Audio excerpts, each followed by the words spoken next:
right. Welcome to the Strength Athlete Podcast, episode number 18. We are going to be doing some Q&A today, going through some questions that you guys submitted on a post on Instagram. Before I get into that, a few little things to mention. First off, we have a new sponsor for the Strength Athlete Podcast, SBD USA. So they're providers of top quality lifting equipment, belts, knee sleeves, etc. And in our partnership with them, they have set it up so you guys can get free shipping on an order of any size. If you go to sbd-usa.com/TSA, it will guide you how to do that, or you can just use the coupon code in all capitals, SBDTSA, without the dash. Secondarily, if you are a fan of our podcast and you want to hear from us more often, please do leave us a 5-star review in the Apple Store or in the podcast app. That makes it incredibly easy. It does make our podcast easier to find and will increase our viewership and thereby increase our ability to make more episodes feasible. Before we get into anything else, just a warm welcome to the 3 other guys on the podcast with me today. We got Eric Bodhorn, Chris, the man Aydin, and Joe Littletree Stanek, and myself, Hani Jazayrli. So we are excited to get rolling with this. These questions are going to go in no particular order. Some of them were great questions. Some of them were kind of middle range. Some of them are going to be quick or long answers. And then some of them had to be discarded because some of you aren't very thoughtful in terms of how you ask questions to be answered by a group. Well, just to get rolling, what do you guys have anything in particular subject wise that you feel you want to focus on the most? I'm a little disappointed I didn't get a nickname for the intro there. I didn't want to say that one in public, you know. That's fair. So I'm just going to open us up with kind of a general question here. It seems to be a popular topic, the subject of how powerlifters age in terms of ability to compete and ability to improve. So Kevin Iron asks, there are some super strong older powerlifters out there. David Ricks obviously being a great example, possibly the best example. Anthony Harris, another comparable example, Kevin. He wants to know, do you think that getting stronger in powerlifting, even in your 40s and 50s, is something almost everyone can achieve? And if not, what do you think the factors are that play into holding a lifter back? Eric, I think probably you can open us up on this. Well, I think for any lifter, really, regardless of their age, it's just going to be about durability and ability to sustain training over a long period of time without major setbacks. So that's going to be the biggest thing. And I mean, we see a lot of guys, even junior lifters, who maybe push too hard and they get some of these nagging injuries that they can't get past, and then they end up having peaked at 20 years old or something like that. So I think that's the biggest thing, is just finding a training approach that's going to allow you to be durable in the long run. I'm inclined to agree with that. I think, you misused the word maybe when you said that there are a lot of junior lifters that maybe push too hard. I think there are a lot of junior lifters who absolutely push too hard. They don't have, we've kind of lost the long-term mentality, and I think the idea of consistently training without getting injured, or consistently training after getting injured in a way that's maybe conducive to long-term health helps people. So someone like David Ricks, he didn't just start training at 50 and become a world record holder at 59. David Ricks has probably been training for longer than most of us have been alive. And, accordingly, he's able to continue training because he's formed habits that have kept him healthy and have kept him, reasonably healthy, and have kept him athletic to some degree throughout all of those years. And I think that certainly plays a big role in terms of what he's able to do. What do you think are those habits specifically? What comes to mind for me is probably just establishing good habits of recovery, sleeping well, not pushing yourself too hard, listening to your body, that sort of deal. I think we spoke a lot on, in our last podcast on recovery with Alberto Nunez, with some of the habits that you can implement long-term that are going to make, training more sustainable as well as rewarding in terms of return on investment. and Bryce said this very well in that podcast, that, everyone thinks about how can I do more in training to get stronger, when, you could be doing more outside of training to get stronger. Recovering better can directly translate to an improvement on your total, probably just as well, or for most people more so than increasing your training, because almost all of us have some factor where we under recover. Whether you're a regular drinker or a chronic undersleeper or someone who is stressed at work all the time, you could change one of those and probably have a very, very quick, tangible difference in performance. And so, implementing those habits long term can make such a difference in terms of, recoverability and the short scale effect you feel in your next training session. Long sustainable, you're kind of gradually putting yourself into an injury deficit over time, which is a term I just made up, but that is to say whether you're kind of chipping away at your durability, or whether you are, maintaining it or improving it. And, that's a factor that very few people think about, is that you can worsen your ability to be resilient to injuries by training too hard, or improve it by maybe training below that threshold. Yeah. I think there's also a small, genetic component to that as well. If you are born with a little bit less durable joints, obviously you're not going to become as strong as somebody who has more resiliency to repetitive fatigue on the joints, that sort of deal too. Of course. I think it's important to think about the fact that the question here wasn't focused on getting as strong as Dave Ricks. It was just continuing to get stronger over that period of time. That could be a 5-pound PR every 5 years, for a very micro scale example. That's still getting stronger over the long term. Yeah. Now, getting as strong as Dave in your 50s, I don't think a lot of people could do that. In fact, I would venture to guess that Dave will probably be the only person in that age group to do that for the next 20 years. But who knows? We'll see. There are a lot of powerlifters, a lot more now than ever before. So we may see some people come out of the woodwork that have lasted that long. I think a lot of the young, strong guys won't make it that far, because I think they're just going to break themselves too many times, and they're going to have to tiptoe around training for so long that they're just going to get demotivated. But I could be wrong. One more thing about Ricks to consider is that he did equipped for a good while, so that could play a role in his longevity in Raw now. Yeah, we do hear that a lot from the equipped lifters, that it's easier on the joints, which is counterintuitive, right? Because when someone like Dave Ricks goes from raw squatting 700 to equipped squatting, probably 850, maybe 900, then you would think it would be harder on the body, but apparently it's not. So I think that's definitely got something to it.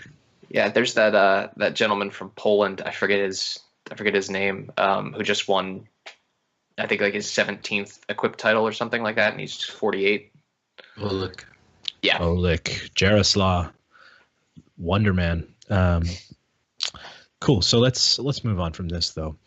I kind of like this one from Campbell Fitness, Brandon Campbell, the dude. How much room do you think ideal programming has for growth? And I think he means in kind of a general sense.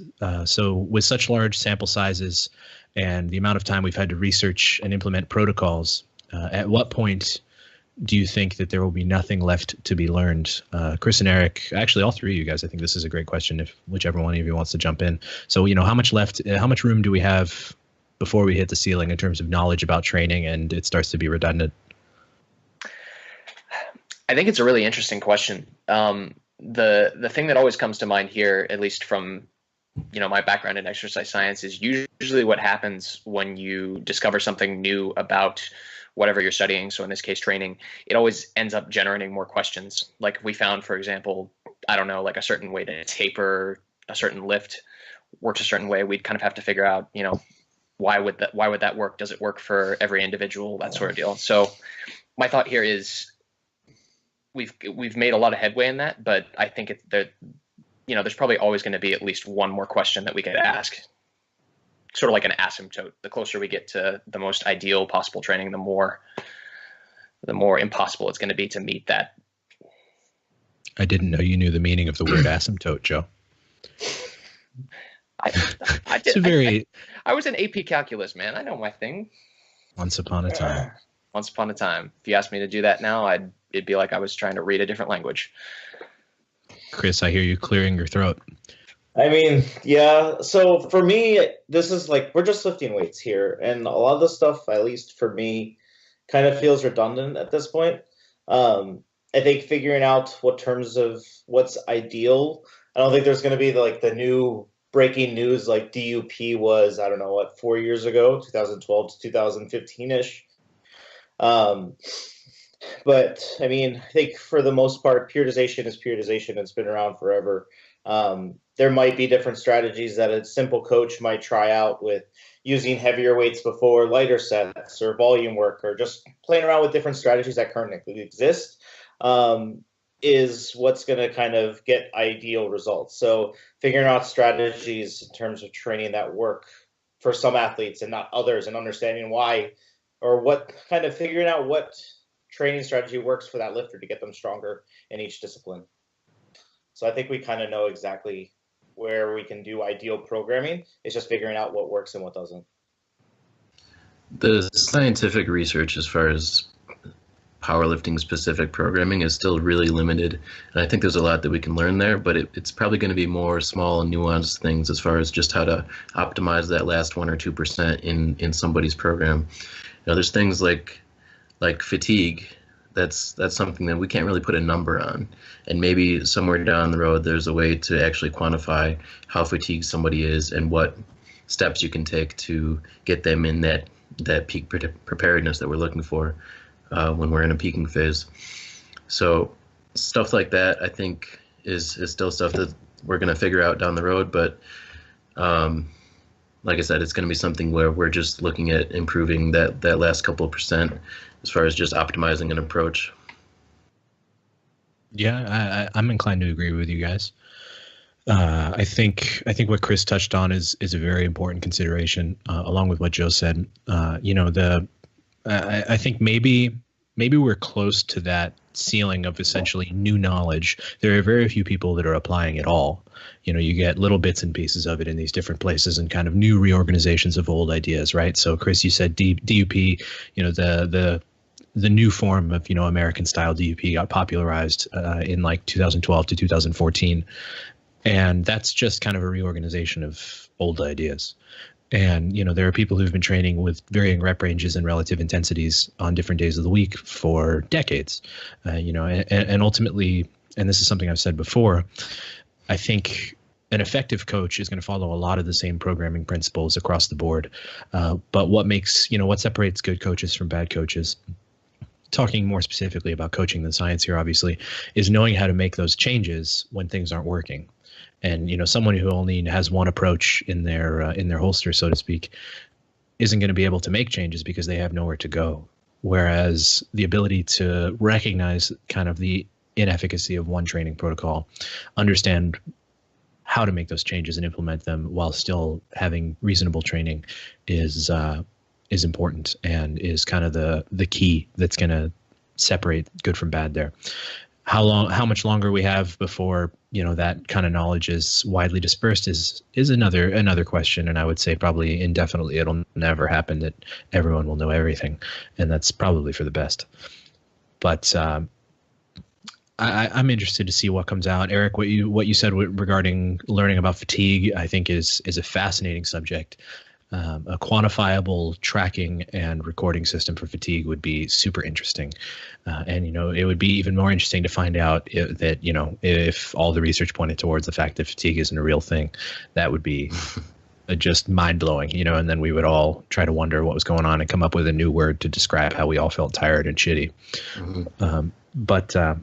Yeah, so I think that answers that. Moving on to, I've got two questions here that kind of surround the same subject. We'll start with the one, and it kind of naturally leads into the other. First regarding programming, second regarding peaking. So gymspot.fit asks, how do you manage percentage volume increases week to week for different sized lifters? For reference, a 300-pound male would generally need bigger sized volume increases than a 110-pound female. He also uses the term work-rest paradigm, which I'm not really sure what that means. Do any of you guys know what that means? Let me find this. It's to read the question verbatim, he says, how do you manage percent volume increases week to week for different sized lifters in different work-rest paradigms? For reference, a 300-pound male would generally need bigger sized volume increases, shorter work-to-rest paradigms than a 110-pound female. So the way I'm reading this question is, how do you make volume changes over time relative to body weight? And in general, we're always searching for, I wouldn't say maximum recoverable volume, but maybe a maximum adaptable volume. And what that looks like week over week is some incremental increase in workloads relative, at least in my case, how I program, mostly to the max. So for example, I'm not going to give 15-pound jumps to a 150-pound bench presser, whereas I'm not going to give 5-pound jumps to a 700-pound deadlifter. And, I essentially try to choose things accordingly. And with regards to the rep range, where I might give a 700-pound deadlifter 20-pound jumps week to week when we're working on doubles or triples, I'm not going to give them 20-pound jumps week to week when we're working on sets of 8. It's still usually going to be similar when you look at the percentages. A 3% jump for somebody who's lifting 150 pounds is going to be 5 pounds. And a 3% jump for somebody who's lifting 700 pounds is going to be, like 20 pounds. Yeah, and generally looking at percentages makes a little bit more sense. There are some odd cases on the extremes where when you talk about very strong, very heavy males, the ability to train close to max without essentially reducing overall training volume becomes difficult. So, a very strong male might fail a single at 97% on bench press if they're not feeling good that day, whereas your standard 110-pound female who can bench maybe 135 to 165 pounds can probably do a set of 3 to 5 reps with 95 to 97% of their max, and that's not an uncommon parallel. And I think it's more related to absolute bar load than anything. That little bit of difference between those two. What do you guys think? Yeah, I think for me, it just kind of comes down to pretty standard increases, kind of like Eric said, like depending on what the max of the load is, that's going to determine how much I jump week to week. And that's percentage based. With RPE based stuff, it's a little bit different. I might, kind of program the same RPE across a certain top set over certain weeks and do different percentage based back offs, but it just kind of depends on the case and the lifter. Definitely.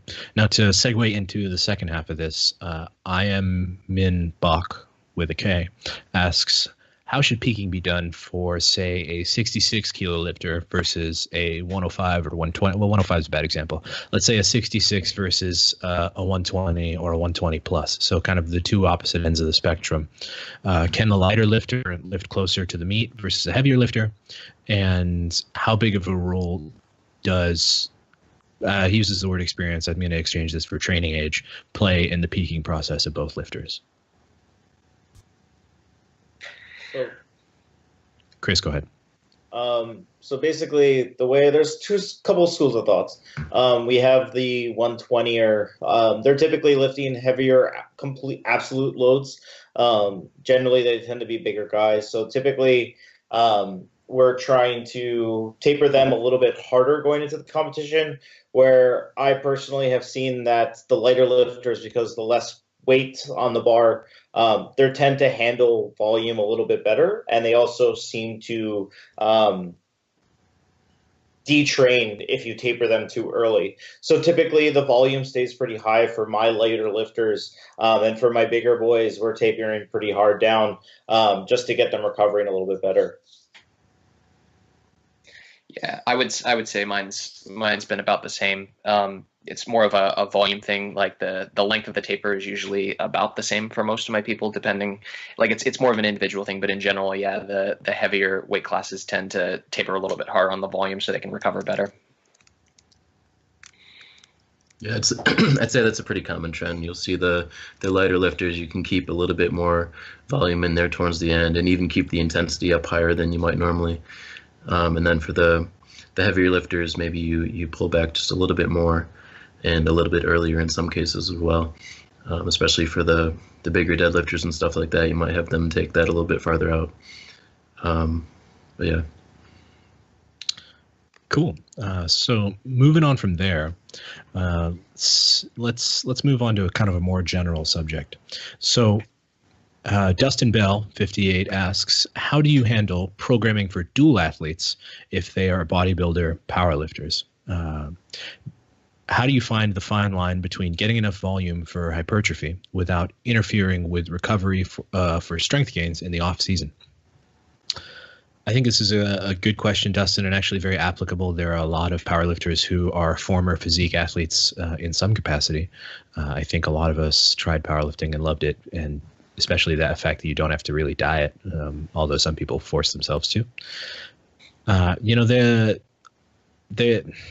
would say at the fundamental level, there aren't gigantic differences between the baseline training for, let's say, bodybuilding and powerlifting. You're building around the compound movements, and I don't think we need to, or I don't think in a lot of cases people need to do as much volume of the compound movements as they think they do. And you could fill in a lot more of those recovery or let's say you could use a lot more of that recovery, dedicating it to accessory movements, the fluff that you want to do to work on the rounding of your medial delt, for example. Without really losing all that much on your bench press programming. And you kind of have to prioritize what's more important to you. So if you're in, let's say, 6 months of the year where you're preparing for bodybuilding, you might dedicate more to isolation movements and, let's say, single joint stuff. Whereas if you are in the 6 months of the year where you're preparing for powerlifting, then you probably dedicate less to that single joint stuff and more to the compound movements.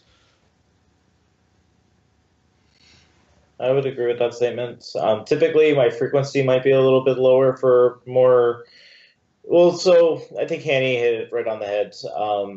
You tend to de-emphasize the focus on the compound movements, and you can switch out some of the volume for some smaller accessory movements, or keep the variation a little bit higher.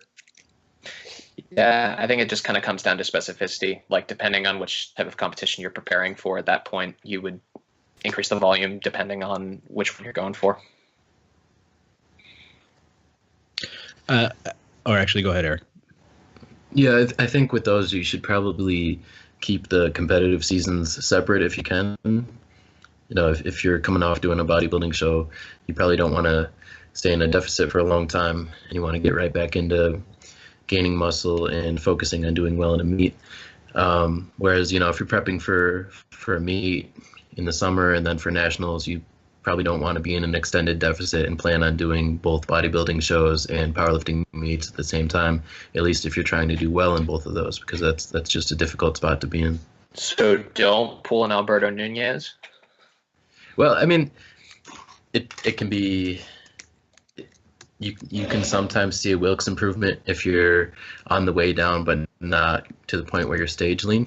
But a lot of times when you get to the point where you're, a single digit body fat and you've been in a caloric deficit for months on end, your lifts are going to start to tank pretty significantly. And sometimes guys who are at that point have trouble even doing the competition lifts at that point. So I would say try to keep those seasons separate for the most part. Yeah, I think managing expectation of powerlifting meets during a bodybuilding prep is important. So, if you know that you're going to get down to 160 pounds at the end of your prep and you want to do a meet at 74 kilos along the way, then, just go and do it. But to expect to perform as well as you have at, let's say, 183, when you're 20 pounds lighter, substantially leaner, totally different leverages, and it's effectively starving yourself, is asinine and not going to happen. You're setting yourself up for failure and essentially inserting one more negative variable into an already very negative process. So something to think about with that. And I actually think this question is a great segue into the next one. Meathead asks, I've seen many powerlifters approach off-season or hypertrophy blocks differently.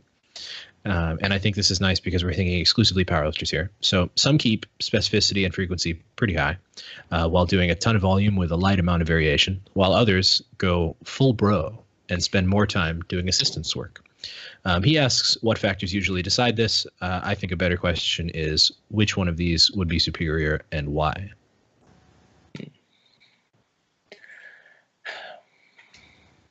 Anyone? Bueller? I think which one's better it depends on. So my biggest thing, what factor usually decides this is time scale. So if I have a lifter that's going to take 6-9 a year off from competing, where we can focus on a more traditional off season, I might throw a whole bunch of variation their way.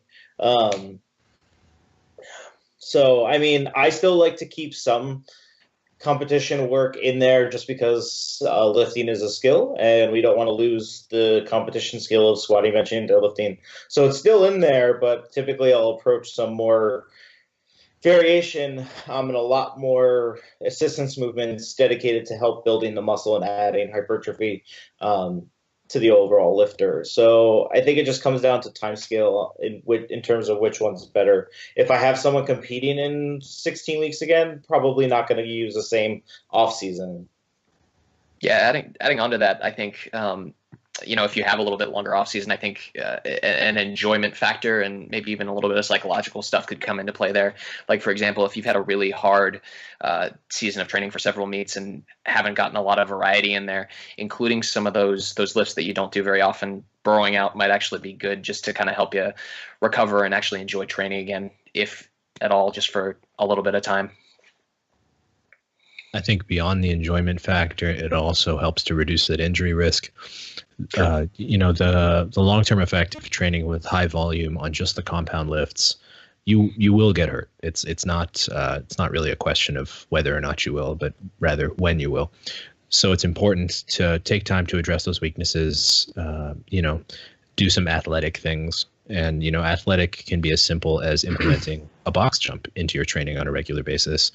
Or it can go far beyond that, where maybe in the off season you reduce your frequency to 1 time per week and you start playing basketball, or whatever that may be. Maintaining some degree of athleticism during some time of the year is going to bolster your injury resilience, and bolstering your injury resilience will translate into a longer shelf life in powerlifting, and a longer shelf life in powerlifting means you will have a higher ceiling. So ultimately, I think the best thing you can do there is pick I think lower specificity if you don't have an upcoming competition, or let's say if you're more than 18 weeks out, is a good idea. For at least 4 to 6 weeks, give yourself an opportunity to maybe resensitize to the training volume you were using previously, and kind of give yourself an opportunity to grow without needing to do more of that. And so, stemming from this, Pineapple Hannah asks, what do you think of taking a lifter? Let's say someone who's been training powerlifting for maybe 1.5 years and had some slow progress. What do you think of taking them and putting them on a hypertrophy block for a solid and uninterrupted 12 weeks, followed by a 4-week peak for a meet? And let's assume they don't have a lot of muscle mass. Maybe when they first started training, they jumped right into powerlifting, so they are anti-jacked, and Joe, perfect, you. So let's assume Joe Stanek is the subject of this question. And so do we give Joe 12 weeks of hypertrophy, solid and uninterrupted? Hannah, I think there's a case for that, but I think you want a bigger time frame. I think going straight from 12s and 15s into a peaking protocol with singles, I think that's going to be incredibly difficult both physically and mentally. I think a 12-week off-season protocol that's focused on high rep sets and building work capacity and increasing muscular size can be very, very useful. But I think 4 weeks afterward to peak for a meet is not adequate time. At least, it's all comes down to managing your expectation. If you're ready to not perform at your absolute best at that meet, then by all means. But everyone's different. Some people train, you look at Jesse Norris, for example. He's training with 8 and 10 and 12, and I think in some cases 15 rep sets year round, and he performs at his absolute best. Or, well, you could always ask the question, could he be better? But he performs, to date, one of the only still standing, for a couple year weight class records is his 198 total record from, in sleeves from a couple years back. Which was controversially taken away this weekend. Was it? Oh, Ben yeah. Pollock. That's an interesting subject and a can of worms I would rather not open here. But yeah, so. Yeah, I agree with what you were saying there. I was going to say it depends on how you define a hypertrophy block, because, if you're doing sets of 10 to 12 exclusively, that's a little bit difficult to peak off of. You're not going to be quite as efficient with your heavier lifts and your singles. But if you did have some heavier lifts mixed in there throughout that 12-week period, then I think you could probably peak off of that pretty well. So it depends a little bit on how it was structured leading into that last 4-week peak. And I think a good place to stem from here, Ozzy Goku asks the pros and cons of using multiple sets with lower RPE in a style similar to, our friend Boris Sheko versus fewer sets with higher repetitions and maybe a higher relative intensity. So something like 4 sets of 8 at 70% versus 7 sets of 5 at 70%. What do we think that we'll get more efficacy out of? So total volume versus work done in each individual set. Personally, I'm not a big fan of huge amounts of sets at relatively trivial intensities. So, the example given in this exact one, 7 sets of 5 at 70%, you can accumulate over time, but you're not going to hit let's say you're not going to hit the bottom of the relative intensity range for 5s for 4 or 5 weeks if you're adding weight to that every week. So realistically, you're getting a good amount of training volume, but I don't think you're getting any more by doing 7 sets instead of 4. And I think it just becomes more mentally taxing and your training takes longer. Yeah, if we look at the actual science on this, there's I think the paper's by Schoenfeld where they compare like similar volumes, but one is higher intensity, that sort of deal. And if we just think about it in terms of specificity, like just looking at the results of the paper, the higher intensity, they got similar results in terms of hypertrophy, but the higher protocol worked out better for strength. So it just kind of makes sense. Specificity is king here. So more harder sets generally is what the science leans toward and what we probably lean toward. There's, again, that argument with regards to staying injury-free. You're probably less likely to hurt yourself with sets of 5 at 70% than you are with sets of 8 at 70%. So there's trade-offs there on both sides, and you could probably make an argument for either. I would say probably go with whichever one you prefer. If we're talking specifically hypertrophy, this is an opportunity in training where you get to kind of pick and choose what you do based on what you're excited by. So if you want to do a bunch of sets, then by all means do 7 sets of 5. But if you just want to get your training done, then 4 sets of 8 would probably be fine. I think it depends on the structure of the microcycle as well.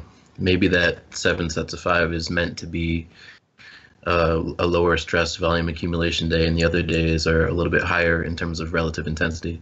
So maybe that day is useful in that type of situation, whereas another program might have it structured to where that's a higher relative intensity volume day where you're doing some tough sets of 8, and that's just how it's meant to be structured. So it depends a little bit more on the larger scale of how your programming is set up. I think you could also make an argument that like if somebody can't handle a certain amount of intensity very well without getting injured, that might be a good way to get around it, and then just go for a little bit of a shorter burst of intensity towards the end if that's what works for them. In general, though, I would still say heavier sets. Cool. So let's pivot a little bit here and talk a little bit about limb lengths. So Weak Link, what a relevant username for this question. Weak Link asks, do you think there is a point at which a lifter should accept his weaknesses due to limb lengths? So, for example, a hip dominant squatter whose hips shoot back and they kind of pitch forward when they squat. And should that person absolutely hammer away at his quad strength, or should he train to his strengths and not necessarily try to, reinvent the wheel, so to speak, with regards to his body, and work on his strengths instead of just trying to catch up with his weaknesses? The same thing could be applied for, let's say, someone who pulls with a little bit of rounding in their upper back on the deadlift. And this is a great question for you, Joe, because you're dealing with Yang-Su Ren right now, who historically has pulled with a tremendous amount of rounding in his back. And the health school of thought says, no, flat back. But the strength school of thought says, whatever. And so at what point do we draw the line? So how do we cater training to someone, let's stick to the squat example, who's very hip dominant, sits far back in their squat, very vertical shin, very Lane Norton-esque. Does that person hammer away at quad work, or do we train to suit their kind of how they squat? I mean, I think it just kind of comes down to how efficient is your technique. Like if the technique is actually like if you're getting your hips shooting back as a result of poor technique, then I would say work on fixing that and see what the squat looks like before you make that example. If it's actually, you know, the way your limbs work for sure and there's no way getting around it, I would say, yeah, just play to it. Because if it's the absolute best that your body can do, I don't see a reason to try to hammer away at a weakness if it's not going to help. You can't really fight your own biomechanics. So there's going to be a certain way that an individual squat is going to look based on their limb lengths, their footwear, different things like that. So, you know, you have to keep the bar basically centered over your midfoot in order to keep your balance with a heavy weight. So you can't really change, you know, obviously you can't change your limb length. So instead of trying to fight your own biomechanics, I would say try to find that position that's suitable for you based on your stance and your limb lengths, where you can keep the bar balanced over your feet. And, you know, if you find your hips are shooting up early, or you're relying on your hips a little bit more that way, then maybe that means you could work on your quads a little bit more, so that you don't have to immediately rely on your posterior chain. But somebody who has to sit back a little bit more in order to stay balanced, they might just be relying on their hips more in the squat in general, and that's not necessarily a bad thing. Yeah, I agree with you there, Eric. And you can kind of identify the difference, right? You can look at a squat and see that someone has lagging quads, or you can see that that's just the way that they squat. And more or less the thing that I like to look at is, you know, essentially from when they fold at the hip, is their back angle relatively static, or do they pitch forward out of the hole? And if you're pitching forward out of the hole really hard, then you probably have a weakness you could improve upon there. But if your back angle stays pretty static from right when you break at the hip to right when you hit the hole and all the way up, I think you're probably not looking at a weakness. You're probably just looking at how you're meant to be squatting biomechanically. So identifying the difference there is probably it. You know, you don't want that weak link to be so weak that it fails when needed, but at the same time, you don't want to waste a bunch of time training quads for a hip dominant squatter. You're never going to escape your anatomy. And I think that's kind of the takeaway from that. So yes, they probably should accept their weaknesses due to limb lengths. But if you have a relative weakness that is preventing you from getting stronger, you should definitely address it. Nobody's ever going to be mad at you for having bigger quads. So I think that's, you know. Except maybe your genes. Except for maybe your genes. But we've got all these great brands now. I think even Levi's is making a stretchy athletic jean at this point because they saw all the money the barbell apparel was making. So that's a... You know, it's a good market to be into, stretchy jeans. And they even make, for you, Joe, they have leggings that look like jeans.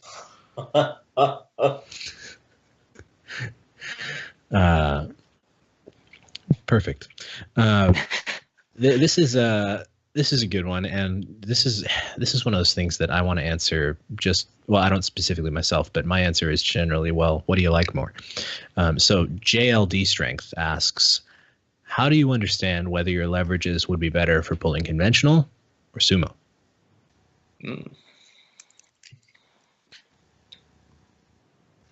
Eric Bodhorn. Sometimes our movement guy. Well, I brought this up in a previous podcast a while back, but we did a survey a year or two ago, and we just basically asked people their preferred deadlift stance based on height, and I think it was 92% of people who were 6 foot or taller were conventional pullers. So it doesn't mean that if you're tall that you have to pull conventional, but it's probably worth trying. And I would say in general, it's worth trying both stances if you're trying to figure out which one's going to be stronger for you. Spend some time training both of them and see if maybe if you haven't trained sumo before, if it starts to click for you, and vice versa. There's always going to be some value into alternating the stances there. People with long arms are going to be pretty good at deadlift in general.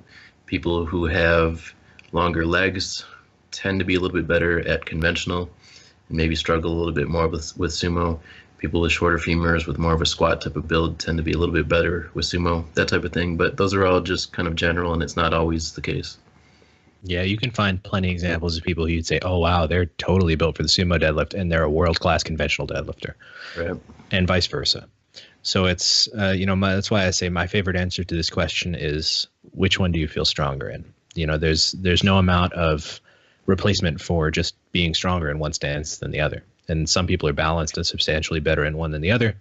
And there's just so many examples of that. So moving on from this is actually a great opportunity for us to bring up Liz Powerlifts,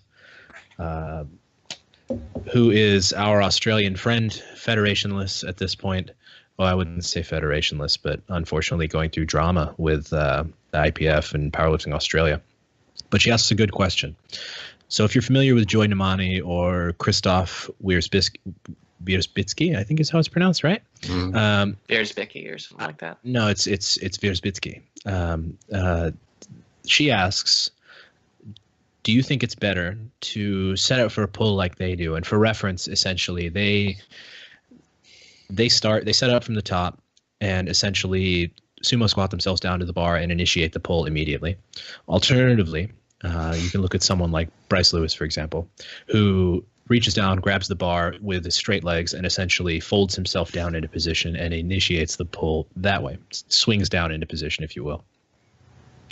So between people who set their position at the top versus people who swing down and set their position at the bottom, my suggestion here would be to go with what you're comfortable with.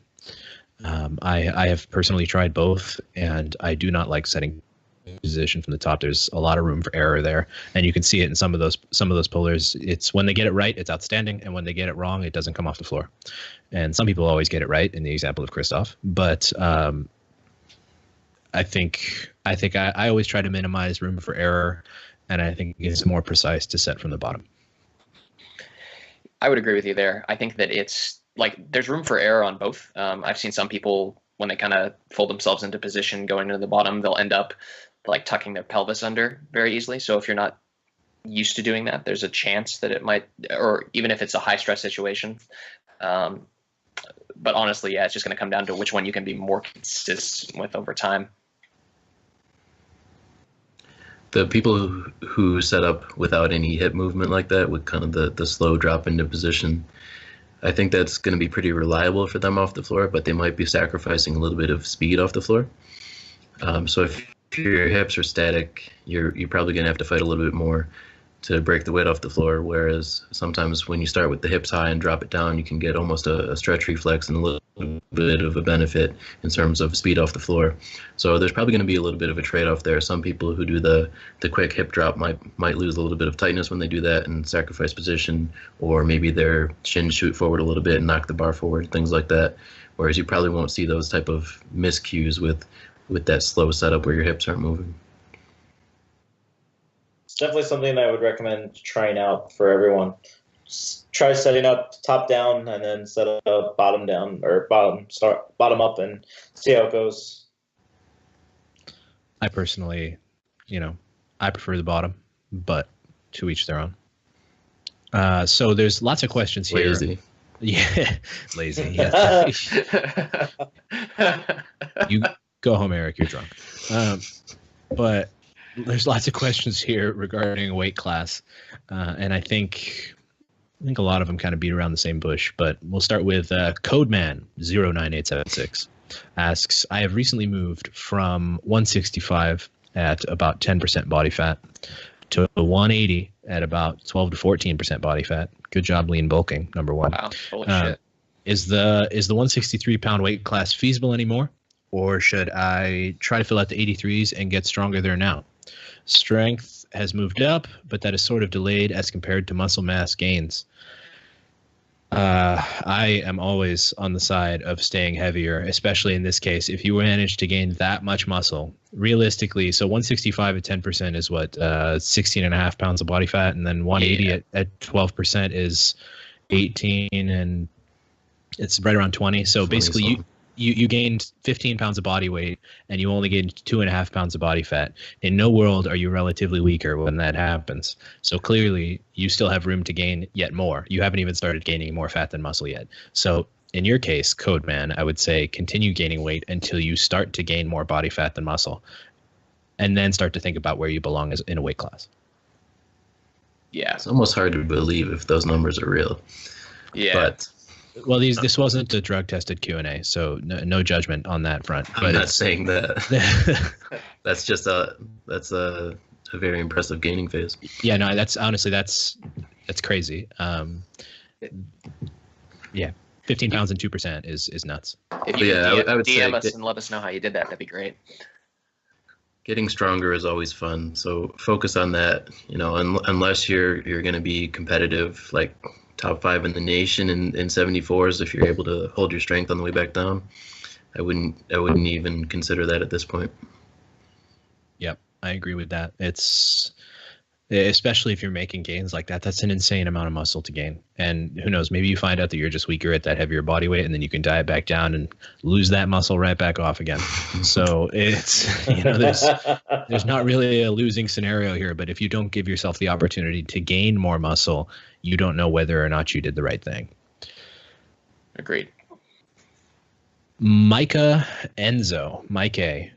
Michae. I'm assuming this is Michael, and maybe the name was taken.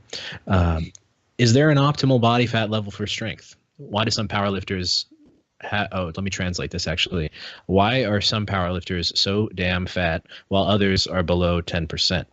Is it primarily a lack of discipline, or is it something else? This is a great question. It's like, so are these guys just slobs or what? Is basically what he's getting at here. Who's this? Is it me? Damn it. So I can only speak for myself here. I would say I'm pretty much lazy at the current time. So I'm a 105. Realistically, my size and structure, long term, I'll probably end up as a lean 93 if I ever diet back down. But don't make that face. Yep. There's a running team joke. Got some work to do. I'll be the first. I love how all three of us just got like super skeptical immediately. I'm not even a full 105 yet, guys. Yeah.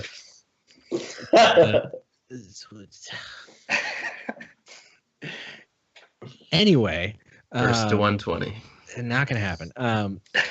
So I would say, and I can't speak to every case. In my case, I was suggested by my coach to go up a weight class because I was perpetually in a deficit to have to maintain walking around at about 200. And the idea of allowing myself a long-term surplus was healthy for strength gains. And so I'm about 225 right now, and realistically don't foresee myself getting above 230. I would have to actually really try to get into like the 240s again. That would be difficult. And so I think this applies a lot. And we talked a little bit about weight classes, I think, when we did our podcast with Eric Helms. And Kelly Branton was a great example. He has to actively eat to maintain his weight. But he's in a position where at that higher body fat level, where he eats himself up to that class, he's stronger from a Wilks standpoint when he does that. So are there examples of people who are just slobs? And, the word slob's got a really negative connotation, but let's say people who are just the kind of person who perpetually gains weight and also do powerlifting and such are very overweight? Sure. Are there examples of people who intentionally try to gain weight because they get stronger by Wilks coefficient when they do so? Absolutely. On the opposite side of the spectrum, are there people who are 10% body fat who are terrible powerlifters? Yes, many of them. Probably more of them than there are really overweight people who are in powerlifting. So, or at least a higher percentage. So I would say it depends. I don't think it's primarily a lack of discipline for people who are above 20% body fat. And that's, I think that's, in terms of optimal body fat level, everyone is so different. There are people who are world-class lifters at 10%, the 66 and 74 kilo guys. A lot of those guys are so freaking lean. And then, the people on the opposite end of the spectrum, Ray Williams is probably not even close to 20% body fat. Definitely not close to 10. And he is the best. You sure about that? I'm pretty sure, reasonably sure. But yeah, and he's the absolute best. So it's, the two sides of the spectrum. It depends. I hate giving this answer, but it depends. You can find examples to say that there's an optimal body fat level on the high and low end and mid range of the spectrum. Yeah. If we're talking solely theory, like the more muscle mass you can carry within your weight class would, at least in theory, give you the best performance, but for a lot of people, that's just not going to be the case. Like, you're not going to be able to reasonably walk around, most people, at 10% body fat year round. It's just not going to work out. I think going back to the leverage argument, there is a particular amount of thigh and waist girth that, based on your limb proportions, will lend itself to optimal ability to move weight. So for some people, that's probably gigantic thighs and a huge waist. Whereas for other people, that's very, very narrow, very lean thighs and a very lean and narrow waist. And, you know, I haven't even put any, this is the first time I've even thought about that. And so I haven't even put any thought to, you know, is there some sort of parallel between the lean guys who are performing high and the non-lean guys who are performing high? And that would be an interesting thing to look into. If we look at the national or international level, though, basically every class from 93 down is going to have a lot of guys who are pretty lean competing there, especially as we continue to get more talent into the sport. We see guys like Ashton in 93s, who's just incredibly jacked and still lean at that weight. Russ in the 83s, and just all the way on down. Yeah, and that's certainly right. So when you put a weight cap on it, there's absolutely, you know, generally speaking, people who carry more muscle are going to be stronger and just have a better ability to move weight, and thus they are leaner when you put a weight cap on it, for sure. Yeah. So Danny McAlpaca from Ireland, our buddy Danny, asks, what are your thoughts on what to do with the diet if you are near the end of a weight class but softish? I like the use of the word softish. That's a general description of my physique right now. Cutting down slightly, or going about it. I'm apparently soft and small, according to Instagram. So do you propose cutting down slightly, or going up slowly, or just maintaining and training? So let's just say that, you know, Joe, how much do you weigh right now? Me? 90 keys. Okay. So you were towards the top of the 93 kilo class, and you were definitely softish. So Still do you, I'm just diverting this away from me. You're an easy target, Joe. So do you think, or do we think, it would be best for Joe to slowly cut down until he's comfortably lean, or to fill up to 93 slowly, or just to maintain around 90 and continue training? I mean, if we're talking Joe, you don't get to answer this question, Joe. No. This is about you. I think it depends on Joe's prior history in terms of nutrition. So if Joe has been cutting for a while and has been sitting around 200 momentarily, then I think either sitting around this weight or just gaining some very slow weight might do him some good in the long run. But in terms of just making weight, if he has set goals on competing at 205, and can eat to his own preferences and maintain his strength and perform and recover, there's really no need to push his body weight.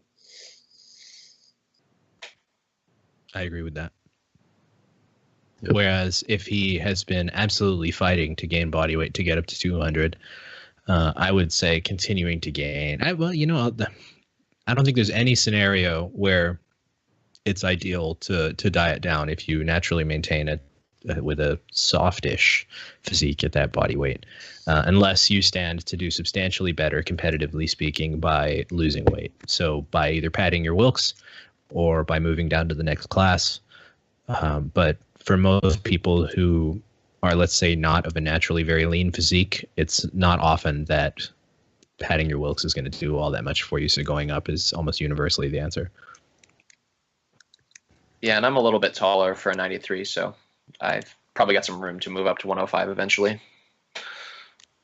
Definitely. Joseph Pacheco asks, and this is going to be a quick answer. When doing a weight cut prior to a competition, let's say 2 to 2.5% of body weight, what methods would you use, considering it's not a lot of weight? Joseph, go and listen to our podcast on weight cutting. There is like an hour and a half of beautiful information in there, and report back and let us know how that goes. And that will be it for that question. Leo Shao asks, I'm currently about 175 pounds, and I hope to compete in the 83 class for the long run. Number one, congratulations for deciding to go up. We love you for that. Would you consider dropping a significant amount of weight, say 15 to 20 pounds, and then rebulking over the course of many years to be considered competitive at the national level? I'm currently 17 years old with a 1,050 total, and I hope to be in the 1,500 plus territory in 6 months. No, he says in 5 years. In 5 years in the 83 kilo class. I would say awesome for planning a long-term goal instead of a 1 year goal of hitting like a 1,300 total. So much more realistic. That is ambitious. 450 pounds to the total in 5 years is not unreasonable, but it's definitely not. It's not the smallest goal. Like, it's just a big, absolute number. My answer would be to not lose the weight and rebulk. I think either maintaining or slowly gaining would be key. What do you guys think? Yeah, I would agree with that. I think the best possible chance of adding the most weight to your total is spending a lot of time in the caloric surplus. Especially at 17 years old. I mean, you might even get taller and go up a couple more weight classes. Yeah, you're still developing. You got a lot of time there, so definitely surplus. And if we're looking at 83s, you still have room to gain. Definitely. Once you get to that point, you can kind of see how you perform. And if you want to continue going up, then do that. Or if things are going well, then hang out in that weight range for a while. But I don't see any reason for a 17-year-old to kind of stunt their growth potential by being in an extended caloric deficit. Agreed. And there's a lot to be said for that. The idea of stunting growth potential. Again, going back to the juniors who train so damn hard, they also diet perpetually. And you could get so much more out of that training if you just fed yourself. So something to think about there as well. There are several questions about knee pain in squatting. And I have had a fair amount of experience with this. Eric Bodhorn is currently dealing with this. Joe Stanek is currently dealing with this. Chris, have you ever had knee issues? When I partially tore my meniscus, but it wasn't from squatting, but sure. That's fair. So it's let's just say it was from squatting. So we've all had our share of knee issues. Number one, before we give any suggestions, it is important to remember that we are not medical practitioners, and your coach is not a medical practitioner, and that movement person that you found on Instagram is not a medical practitioner. So please take everyone's advice with a grain of damn salt. Whoever you got your help from is not necessarily the best person to get help from. Maybe they are, but not necessarily. Get multiple opinions. See a professional. That being said, the best way to deal with knee pain from squatting, as asked by Mike Timmons 777, it's number one, to avoid movements that worsen the pain or that even create the symptoms when possible. So if squatting beyond parallel causes pain in your knees, then perhaps don't squat past parallel for a while in training, and maybe you'll find that pain goes away in general. But I think the most general rule would be to avoid what creates the symptoms of your pain. Find another exercise that trains that, something kind of mimetic to that movement. So, for example, a leg press in place of a squat, or, some sort of bench press variation in place of a flat bench, talking not specifically about the knee, obviously, etc. And find a way to train around it that doesn't cause pain. And then find the root of the problem, which is where you essentially want to get a professional involved. Yeah. Adding to that advice, I would just say don't be stubborn with it either. Like, don't try to push too hard. Don't try to, if it's repetitive, no matter what you do, seek help. It'll save you a lot of time in the long run. And don't be afraid, like, if you feel like you need to take a week off from normal squatting and do box squats to above parallel, if it allows you to heal up and your tendons to feel better, it might save you a lot of pain in the long run. I know from experience. If we're talking about patellar tendinosis or just the kind of chronic dull pain, that tends to be something where if you're moving more, it can be helpful. So doing things like cycling or walking and just trying to minimize the times where you're spending a lot of time in a seated position or standing in one place for a long period of time. Just trying to minimize those situations tends to be helpful, and just being a little bit more active in general. Agreed. And we kind of touched on deadlifting's question here. That's deadlifting with a D instead of a T. How do you program around an injury? Number one, avoid what causes the symptoms, like I said. And number two, find a similar exercise that you can do without causing the pain symptom. You'd be amazed how effective that is as maintaining your strength, and in some instances, even improving it. Ceasus, I think we answered your question here as well. And now we're going to move on to a few little quick shooters here. Zandre Dberg. Oh, Zandradberg or Zandradberg, whatever, asks, can the TSA 9-week program be used for off-season and repeated for a few cycles? Yes. What do you think, Bodhorn? You co-authored that. Yes, and we've had quite a few people that have come to us and said they've ran the program 3 or 4 times and they're looking for something, a little bit more customized. But with anything where you're repeating programs, there's usually going to be some diminishing returns with the follow-up cycles and things like that. But that doesn't mean it's not going to be successful if you had a lot of success with it initially. All right. So this is a fun short one. Timothy M. Cook asks, in comparison, would you say that a starting strength, more hip dominant squat technique, or a more Olympic style knees forward technique is going to be more appropriate or for strength?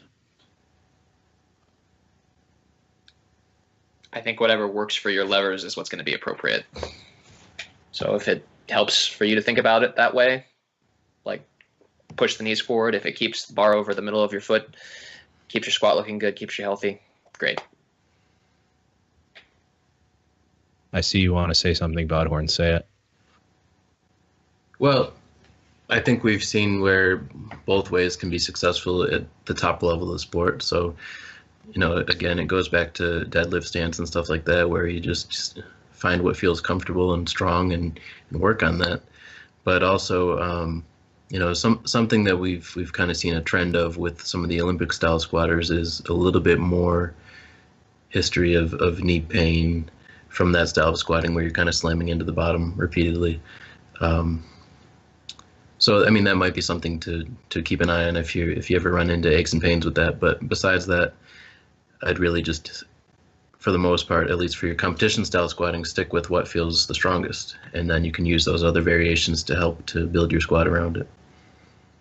Anecdotally speaking, I think we don't see a lot of world-class people who are squatting very externally rotated with a relatively narrow stance, pointing their nipples at the floor. There are a few examples of people who are at the world-class level. Someone like Rory Alter comes to mind. She's an exceptional squatter and squats that way.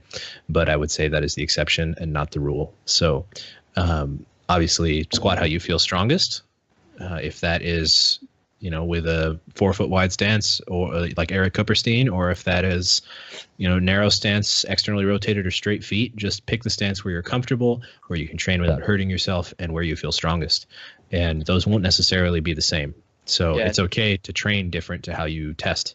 So if your stance is more externally rotated to be comfortable in training, and you feel substantially stronger with straight feet, then, be ready to do both. Implement the straight feet for long enough to be prepared to do that in your testing or in your meet. And you'll save yourself from being injured, as well as allowing yourself to perform at the top levels. Yeah. And don't really think about it in black and white either. Just kind of pick and choose what parts of those styles work for you. All right. So, Yo to Your Knee asks, Keto, yay or nay? Nay. Nay. Pass. Nay. All right. Sweet. We love carbs on this team. So, yeah, that's that. We can. It's just going to be Screamer more. how well Keto went last. Yeah, Screamer had a great experience with keto. There's plenty of people who went on keto and then were like, ooh, bruh, that didn't work. I don't think you could find more than a handful of examples of people who are very strong and are also on a keto diet. Well, Let me add this caveat before you start, Eric, that aren't on a heap of performance enhancing drugs. You can make up for nutritional disadvantages by introducing PEDs, but when you're talking about people who are not using substances at all, I think you'll find that things like nutritional choices make more of a difference. Right. And so keto dieting for strength, I think, is subpar. And the science says that too. Yeah, and it's just not sustainable either. Well, I would say that for somebody that's looking to make a lifestyle change, sometimes the habits with keto can make that initial change a little bit easier, where you're basically eliminating carbs and you're oftentimes eliminating some of the foods that kind of trigger your hunger and things like that. So I think for somebody that's trying to make a lifestyle change to lose some weight, that can be a nice approach for them, at least initially. From a performance aspect, definitely you want to have some carbs in there. It's going to be the preferred fuel source for those high intensity training sessions. So regardless of whether you're in a surplus or a deficit, having some carbs in there to help support your training is going to be helpful. Agreed. I don't think we need to get into much more than that. The research does say that keto for strength is subpar, and that's pretty much that. So it's Ying Galileo. Okay, cool name. If wearing a belt is not comfortable, do you still let your athlete wear it if he feels stronger without it? How do you address that long term? Because sooner or later, you got to protect yourself before you wreck yourself. So this is if someone feels stronger without a belt, do they need to wear a belt is basically what this question says. What do you guys think? No. Not at all. I mean, yes, the general majority will be stronger with a belt, but if you find that it is a disadvantage and it impacts the way you breathe or brace and you are actually stronger without it, then guess what? You're stronger without it, so stop using it. I think pretty much the only time that we see this is on deadlift, and especially with sumo deadlifters, who don't necessarily need to rely so much on the belt when they're in a little bit more of an upright position. Outside of that, I'd probably recommend using a belt for squat. Bench really isn't a big deal. But yeah, for deadlift, there can be some situations where a lifter is just able to get into a little bit better position without the belt, or they're just more comfortable without it, and that's okay. Yeah, I generally recommend it on the squat because there's usually a tangible percentage increase in how much weight you can squat with and without a belt. Just the ability to stabilize against that belt usually directly translates. It could be like you train without a belt for your life, then you put a belt on and you can squat 25 pounds more sort of thing. Right. So there are very few examples of people who actually squat more without the belt. They're probably more stubborn about using the belt than anything and unwilling to learn it. And so I would say probably best to use it on squat, optional on deadlift, optional on bench press. Yeah. If you actually give it a good college try and learn how to use it and it doesn't improve things, then yeah, sure. Why not? But yeah, can't think of any examples where it wouldn't. A belt is no magical defense against back injuries. So, and that's a common misconception. A belt can, in certain cases, kind of mask someone's issues and give them a slightly longer life before they do get a back injury. But for a person who has a weak core and bad bracing habits, it will eventually come back to bite them. It's going to happen. So probably safer to wear a belt in those cases, but non-essential in the case of the bench and the deadlift. Question from Big Art 18, our buddy Art Zambrano, and this is a question that I know has been bugging him. He sent it to me. He sent it to Eric. I think he sent it to Eric.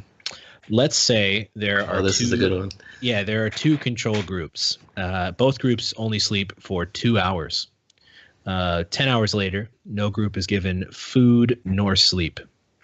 After 10 hours, one group is able to sleep but not eat for the rest of the day, while the other group is able to eat but not sleep for the rest of the day. Which group would be less tired for the remainder of the day? No extra variables involved. So I think if I'm understanding this right, if you take two groups of tired people who haven't eaten and you give one of them food and you give the other sleep, who's going to feel better? The group that sleeps. I agree. I think it's going to be the group that sleeps because the starvation window here is relatively short. I could easily go 10 hours without food without being severely impacted. Yeah. I would agree with that statement. It could depend if you have a lot to take on the rest of the day, though. But immediately, let's say after an additional 8 hours. So you could have gone 18 hours with no sleep but had a meal, or 18 hours with no food but had 8 hours of sleep. Mm-hmm. I think I would take the sleep every time. Yeah. The window from which you can not sleep versus not eat is a lot shorter. Right. Last question from Hannah Chan 921. When you experience a significant drop in strength in a single lift, and as sessions go on, the strength on that single lift stays down or yet further decreases, ruling out the obvious causes like sleep, diet, recovery, etc. What are potential explanations for this happening and ways to modify programming to address it?